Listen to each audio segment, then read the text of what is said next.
I'm Daniel Crawford, and this is the making of the Lean Donut Shop.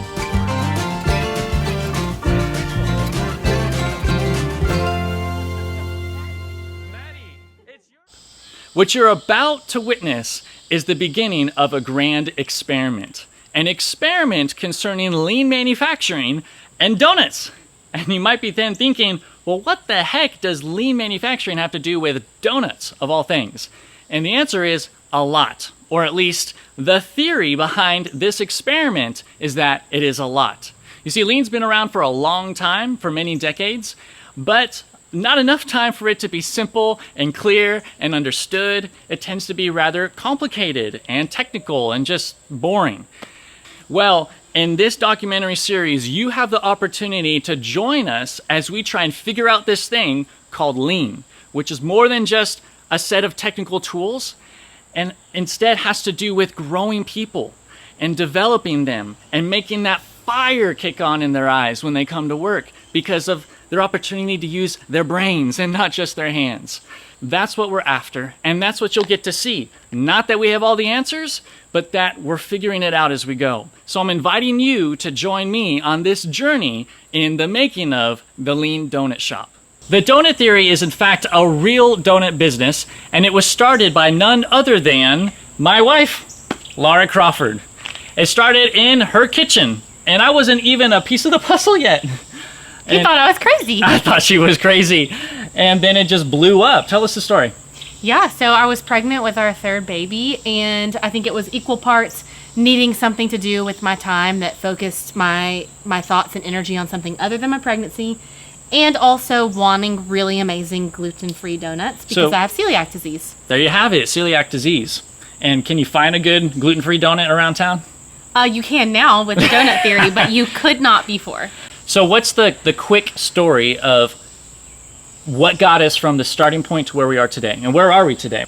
Yeah, so I would say there's two, and I'm not just saying this, there's really two pieces. One is I created a really awesome formula for donuts.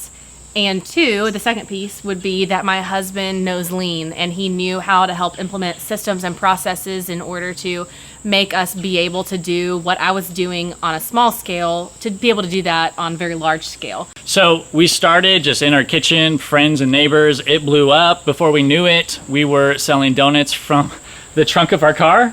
And soon after that, we were in this 1947 pink Ford half-ton classic vehicle, which is a joy to drive. And we've been in a commercial kitchen, a shared commercial kitchen, and are soon to enter into our very own storefront. So there's already been a lot of evolution and change within the business, starting from just the owner-founder, bringing on me, bringing on additional employees, a lot of progression, and soon to be the storefront. So it's an exciting journey. Can lean work for a startup, let alone a more established business? Well, we're going to find out. I would say, can a startup work without lean? True. That's what I would ask. So on today's episode, we're going to be in the donut kitchen. I'm going to take you to a Saturday morning, bright and early, with the donut crew, where for the first time ever, I'm teaching them about the concept of value and waste. And they've never heard of it before. They've been around me and we've done some things, but I've never started to open their eyes to this entire new world. So I'm going to bring you with me to the donut kitchen where they discover some of the foundational elements of lean. Welcome to the donut kitchen. Today we're going to be teaching the difference between value and waste. Let's see, it is 5:49. We've been here about 19 minutes, and only until a few seconds ago did we create something of value. All right, value is anything the customer is willing to pay for. The customer will pay for this because this is going to become a donut. Right now we're observing transformation. Avery's grabbing some ingredient and she's transforming the product. That's the product. So that's value right there. Just added value. A little bit more. There's a little bit more value. But not everything is value. In fact, most of what we do is wasteful. And that's no criticism of the people, but it's the process. So this may sound silly, but this is what's going on. Right now we got waste, waste, waste, waste, waste. Now there's value, value, Value. That's transformation right there. Value. Here we go. Now we're back to waste. Waste. Waste. Waste. Loading up the pot. Waste. Avery's not heard me do this before, so maybe this is stressful, but waste. Waste. Work harder, Avery. Work harder. Waste. Waste. Waste. Now we're waiting. Well, that's creating value, right?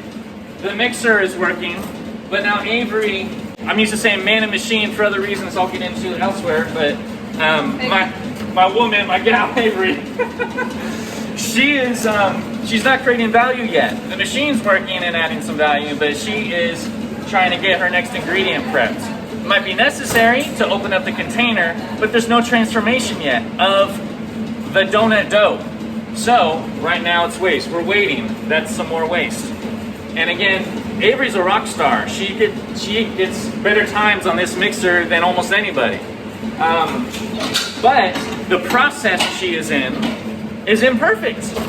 Nothing's ever perfect. All of our processes have loads of waste. This is what we're looking at. Any process, you can typically see only 10% of value adding time, if this is a measure of time. And then 90% non-value adding, AKA waste. This is the stuff. Too many people stress out about this, saying we need faster machines, we need faster people, we need faster this and that. But this is only 10%. Yeah, maybe you can make it faster and maybe you can, speed up the process, but why wouldn't you go after this? 90% of waste. Get rid of the waste, and then this stuff can flow without anybody breaking a sweat or working any harder. So actually what just happened is one of the girls needed a scoop for the cornmeal, and it wasn't there. We moved it yesterday, and I didn't know where it is, so I'm searching. Now I'm looking here on the shelf, somewhere here. I'm told it's on the shelf. I'm actually not seeing it here, so I gotta go ask. I'm not creating any value right now. This is all waste as I'm searching for a tool, something as simple as a tool. Savannah, you said it's on the shelf. Did you mean the inventory shelf or in the truck? It might be on the truck. It might be on the truck. Okay, let's go check the truck. Waste! Waste, I know, I'm making waste right now. This is wasteful, it's not good. I'm not creating anything of value, but I have to find a tool. We misplaced a tool. And that's one of the reasons why we do something called 5S. Because of silly things like this. Where is the scoop? Okay, I found it. Oh my gosh, that took way too long. I spent all that time looking for this darn scoop. And it's wasteful, and this stuff happens all the time. And I haven't created anything of value so far, but I've spent minutes of my life trying to find this darn scoop, and I found it. So now we gotta clean it and we can use it. The truth is that my goal here is not to work these girls to the bone, because that doesn't work for them. They'll burn out, they'll quit, it's not good for the business, they'll make mistakes, people get hurt, it's just stupid. Don't do that. You don't work your machines to the bone, you don't work your people to the bone. They're the most valuable thing in this business because they bring their brains in the building. So what we're going after here is not to just work harder and to sweat real hard and cut corners and do things like that, but rather, if you can learn to see what's creating value and that 90% or so of everything else is waste, then you can get rid of that waste, and it makes Avery's job, her life, easier, more pleasant, and the business succeeds as well. We can deliver a product to customers at lower cost, even if we need to, because we're doing the hard work now to use our brains, not just our hands, and get rid of some waste. Let's be more specific. There are 8 forms of waste. There's actually 7 original classic wastes, and then an 8th one that was added later on. None of these create value, and we'll go into it. Transportation, the movement of stuff. Inventory, just things sitting around on the shelf. Motion, the movement of people. Waiting, anything waiting, people, machines, material.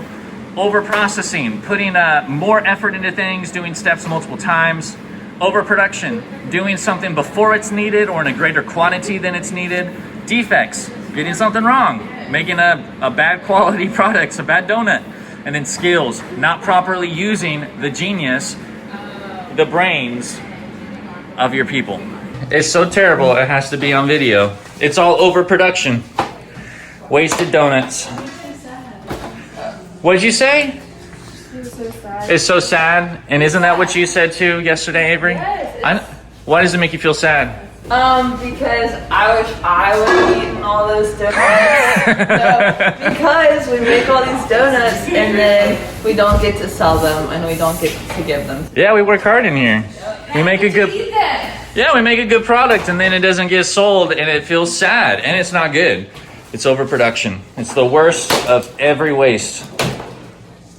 Maddie, what's the waste? My scale messing up. Yeah? What's it doing to you? It's not tearing, so I have to It's take not tearing? longer time. Of course, now it's going to. So does that mean that you have to weigh it multiple times? Yes. So rather than getting a weight the first time, you have to try 2, 3, 4 times? Mm-hmm. Yep. Yeah, that's waste. That's waste. It takes longer. Yeah, and she knows it's waste just intuitively, just hearing the concept. We would call that the waste of overprocessing because she's processing multiple times to try and get a weight and it's not happening the first time, and that's a waste. It should be the first time. Okay, I just came back and I saw Savannah and she's standing around. Savannah, we gotta have a talk, girl, because you're not working. Why aren't you working harder? Waiting on some dough. You're waiting? Yes. Why are you waiting? Waiting on them to become rings so I can throw them in the fryer. Well, isn't it your fault that you're waiting? Oh, yeah. I guess so. No, it's not your fault. Maddie, get some. Maddie, it's your fault. I know. It's your fault that she's waiting around. We had a flavor change. It takes time to clean the other flavor and put the new dough out. You gotta work harder, Maddie. I mean it. Like, you really gotta work harder or we're gonna have some problems. Oh, okay. She's smiling because she knows I'm just kidding. It's not Savannah's fault and it's not Maddie's fault. It's the process's fault. This process sucks. Okay, it takes a lot of time. We're working towards getting rid of it. But until we get rid of it, we have some challenges. We got to do some quick changeovers. We got to keep the supply of dough coming through. And if we run out of dough, then the fryer goes down. She's standing around. She doesn't have anything to do. She's bored. She's not engaged on the job. And it just sucks coming to the Lean Donut Shop. So we got to not critique these awesome employees, but look at these processes and say, hey, this could be better. We need to make that better so that the process runs better. The major point here is you got to focus on the process and not the people. They're just doing their job and they're doing it as best as they can. But the process is where all of the problems are. She's not waiting around because it's her fault. She's waiting around because the process has some issues that need to be improved, some wastes that have to be dealt with. And if we can use our brains and get rid of those wastes, then her work's more enjoyable and the process at large is much more productive and efficient. Okay, we're gonna look at motion now because everything counts.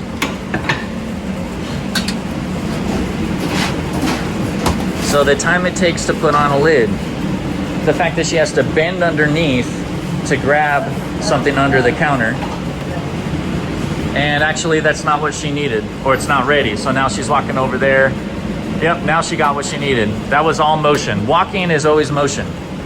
Walking doesn't transform the donut. It's more motion. She's repositioning the flour. Motion is very related to safety and ergonomics. If there's too much motion or the wrong kinds of motion, it may not be safe. You know, in any weighing process, there might also be overprocessing because if the number's not quite right or within tolerance, she'll have to adjust. So she's trying to hit a target, and the difficulty of this process of weighing and measuring causes her to pull some out. This is overprocessing now. There's motion involved with changing over the donuts.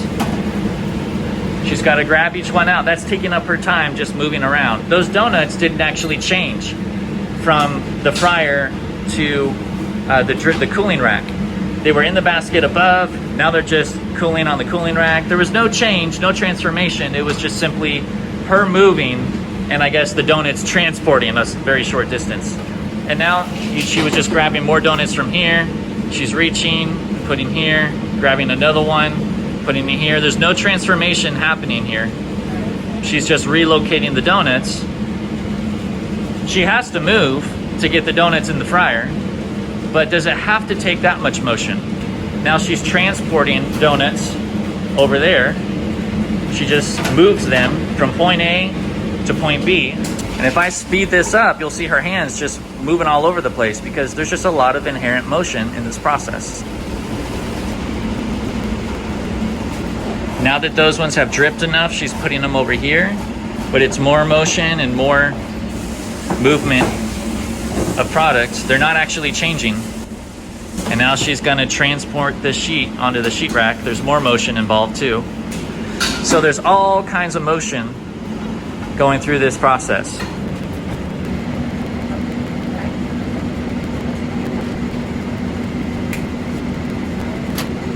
All right, this is transportation. We're moving stuff.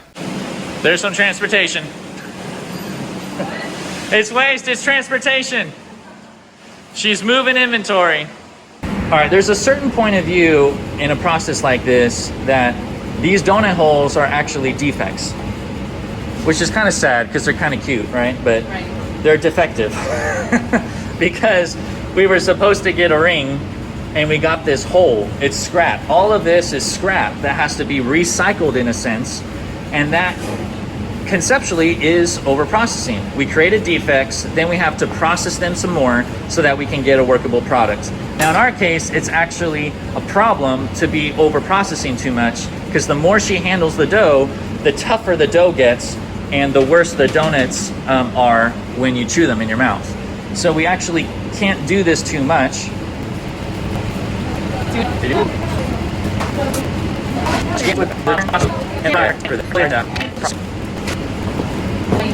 Okay, let's talk about inventory, the waste of inventory. What is that? Well, here's one example. This inventory is just hanging out. It's just waiting. It's not being used. It's here. There is cash locked up into every one of these bags. I think it's like $12 or something like that sitting inside this bag. I mean, not literally, but it costs money to put it here, and that money is not being used for other things. If I had 1,000 of these, then that's a ton of money that the Lean Donut Shop does not have at its disposal. So reducing inventory is helpful to invest your money where you want it to. But there's other reasons that inventory is bad. Now this is inventory too. Here's some inventory right here that just came out of the fryer. Here's some more inventory inside the fryer that's cooking. Here's some inventory. Maddie is creating more inventory. She's got one right now. Avery has some inventory here in the bucket. There's inventory everywhere. How does that affect the process? Okay, so this is basically our production process. I mean, it's missing a few steps, but basically we got a mixer and it produces dough. And then that dough is made into rings. Those rings go in a basket. The basket goes in the fryer, it's fried, and then the rings are pulled out. They're not glazed yet. Then they get put in the glaze, and then they're glazed. Then they go on a cart, and then they go on the truck. At every point along the way, there is inventory. We call it work in process. Work in process inventory of dough, then of rings, then in the basket, it's in the fryer, all these places. If you have lots of inventory, then there are problems there.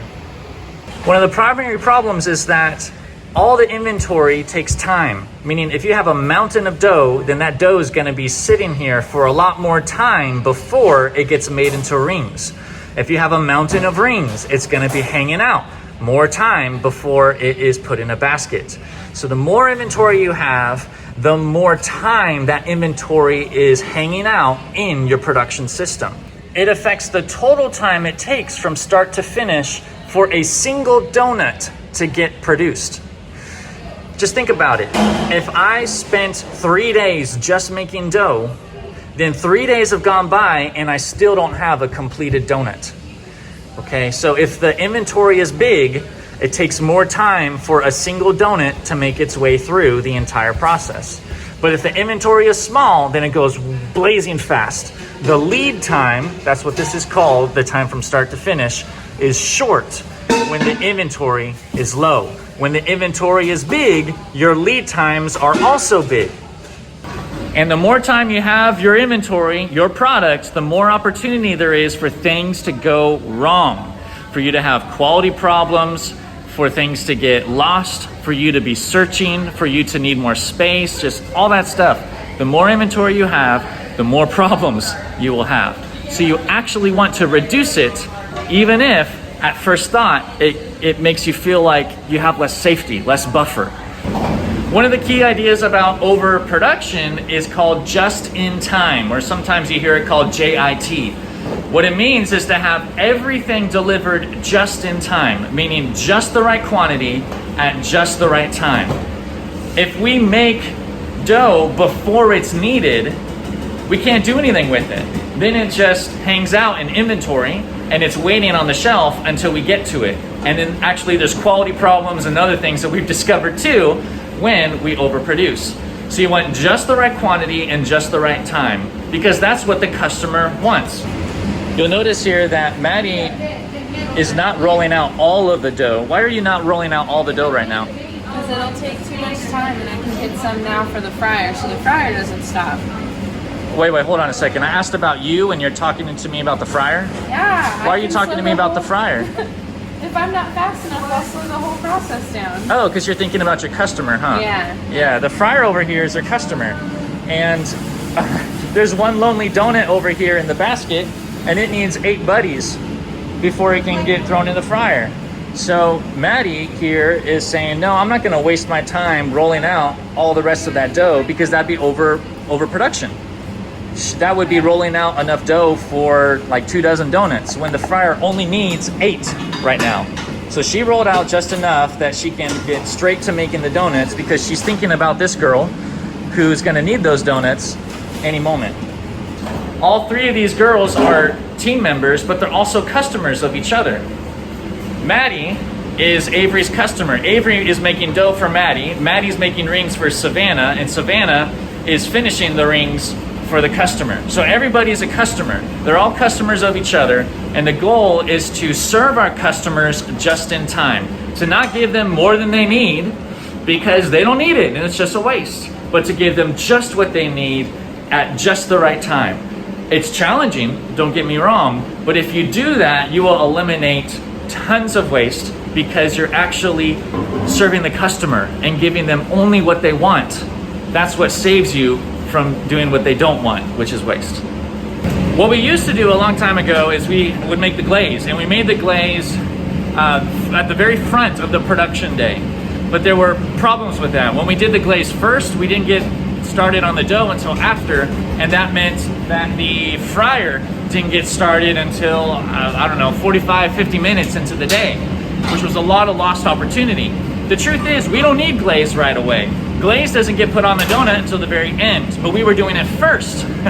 What we actually needed was dough. So we changed things up. Now what we do is we do 1 batch of dough, and then we quickly change over to glaze, even though it takes more work, and then go back to making dough. And we've found a way to make it work, even though it takes a little bit of effort. It might be easier to do the glaze first, because then we just get it out of the way and all, but it creates other problems. All right, so I haven't really talked about this one, skills. What is the waste of skills? Skills goes by a few different names. Tim Woods is one way of remembering the 8 wastes, but there's other acronyms and other descriptions. The title doesn't matter, the function is what matters. And what skills is trying to describe is the brain power of every person working in the business. Maddie doesn't have just hands and feet, she's got a brain. And too many businesses hire people for their hands, but they don't hire them for their brains. So the waste of skills has to do with not using the creativity, the talent, the skills, the genius of every person working in the organization. That's the greatest waste of all. To waste Maddie's life, or to waste Savannah's life because she's waiting, or she's fighting problems, and she's waking up every day and she's frustrated that she has to work at the Lean Donut Shop. Why do I have to go to work today? That's the sign, the symptom of employees that aren't using this, that aren't valued, that aren't respected. It's the worst of the wastes. If I take the time to develop people, to treat them well, to train them, to challenge them, then the people can transform the processes, removing the waste, that then creates better products that then delight customers even better. But if I don't treat them well, then nobody's gonna care about process improvement, nobody's gonna care about waste, nobody's gonna enjoy coming to work. And so it starts with people. You gotta treat them right, and you got to invest in them, develop them, and use the brains of every person. Use your brain, and you can go anywhere. But if you just use these things, your hands, then you'll never tap into waste elimination. You'll never value standards. You'll never really get anywhere. You'll just be kind of status quo and clocking in and clocking out. And that's not what I want. You've now seen in this first episode the discovery of value and waste in the donut kitchen. But that's not all. There's a major problem going on in the business. And the problem is actually me. I'm in the way. I'm the bottleneck. Because once upon a time, it was just my wife, all alone. I wasn't even part of the picture yet. And then it was the two of us. And then it was employees in addition to that. Well, the business has grown. We're entering into a storefront very shortly. And I am the limiting factor unless I can learn to create processes and to train people and remove myself from everything going through me. So I've got to take the stuff in my head and get it out of my head into standards and into people so that the business can grow. And I'm not stressed out and I'm not lacking sleep, but rather we can continue this journey. So that's the challenge set before me and the business right now. And actually the challenge of every leader in every organization. You've got to continually work towards getting out of the way so that other people and the organization itself can continue to grow. So it's a never-ending journey.